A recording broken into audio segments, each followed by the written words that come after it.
Help me welcome Jim Anderson. Thank you very much. Thank you. So something interesting happened to me a little while ago. I had an opportunity to run a competition at an IEEE event. And I was standing in front of a podium very much like this podium here. And they were getting ready to run a slideshow that went along with my presentation. And everything failed. Nothing being shown anywhere. So I found myself as a speaker standing in front of a very large audience with, let's say, nothing to say. But hey, it's me. So what I was going to talk about was no longer something I could talk about because I required the presentation system. So I needed to come up with something else to talk about. Now, the room was filled with college students. They had assembled for a robot competition. So I realized that this was a unique opportunity because I had knowledge that these students would like to have, and in my opinion, needed to have. Because you can remember being back in school, as you get closer and closer to the end of school, what starts to occupy more and more of your thought process? Summer. Getting a job. Getting a job. Or summer. Summer, and then getting a job after summer. Yeah, whatever, it's all good. And so, you know exactly what college students are thinking about. Oh, I hope there's a company out there that has a job for me. I hope somebody will hire me. I hope I get lucky and land a good job, which is good. I mean, that's fine. And, we would always expect college students to think that. But it dawned on me, they probably don't have the ability to see the big picture. Because remember, every single job that you're ever going to have in your life has a beginning, a middle, and an end. And if you don't look at a job as having all three parts, then what's going to happen is, first off, you're not going to get as much out of that job as you possibly can. And secondly, you may get surprised. That job may be over and you may not be realizing that that job is over. And it doesn't necessarily mean the job's gone away, but the job truly could be over and it could be time for you to move on. So it dawned on me that what I needed to do is I needed to figure out and take a look at my career and probably come up with a story to share with the students to help them to expand their vision. Now, of course, then the slide projector turned on and we just went on from there. But I'd like to share with you today some of my at least preliminary thoughts. So, I did some quick calculations. It appears as though I've been working for roughly 29 years, which makes me super duper old, number one. And number two, I've actually worked for 8 different companies, completely different companies during my career, which is a little bit odd, because I'm the type of guy who could go to work for a company, have a very good career, retire, and then just move to Florida, right? But for some odd and strange reason, that didn't happen, and it should have, right? But so, how did my career start? Well, originally this is the best story in the whole wide world. So anyway, when was it?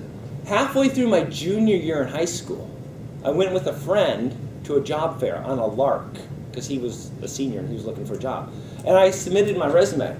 Well, at the end of my junior year, a company in the town that I worked in called McDonnell Douglas that made jet fighter aircraft got in touch with me and said, hey, would you, we know you got another year of school, but when you graduate, would you be willing to come and work for us? To which I said, hell yes. So what this means is that my entire senior year in college, I had a job waiting for me. I can't tell you what a great feeling that is.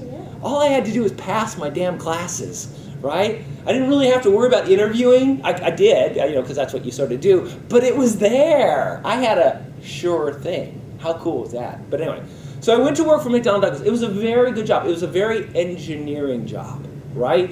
They released software once a year. So you'd spend the year working on the software. They'd release it. Guess what you did the next year? You worked on software.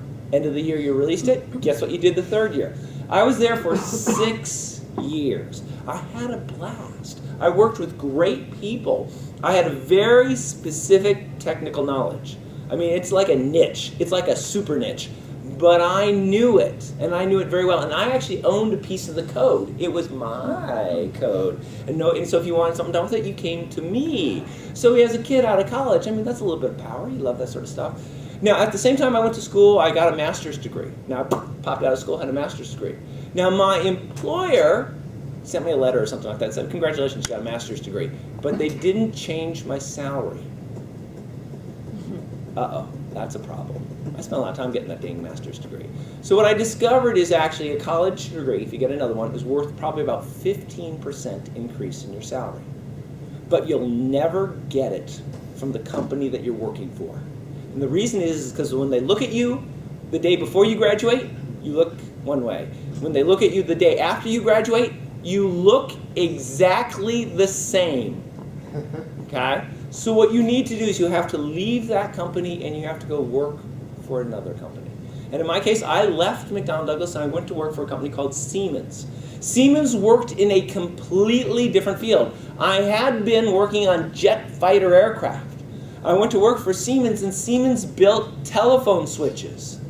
So let's be real clear about this. I worked on apples, and then I went and worked on oranges. So I brought all of my apple knowledge over. They're round, they're shiny, they grow on trees, but they taste completely different, and you make different things out of them. So starting the second job was rough internally, because it was like, oh my God. You know, I was so good at what I did, and there's a piece of code that I owned, but that no longer mattered. In fact, the language it was written in, the software development process, all that stuff belonged to the other company. The new company did things completely differently. Now, admittedly, they did the same things, but the way they did it was completely different. So for me, it was a little bit of a shock, right? Because at the company I'd been working at, I had gotten up to a certain level. I mean, not a big title or anything like that, but you know, I knew how things worked. I knew people who did things. I was comfortable in that environment. And I left that environment, got paid more, thank you very much, went to work in a new environment, didn't know anybody, didn't know how they did things, didn't understand how the process went. It was like I was starting all over again, because I was starting all over again. So there was benefits to switching, but man, there were some real costs that I had not realized at that time. Thank you very much.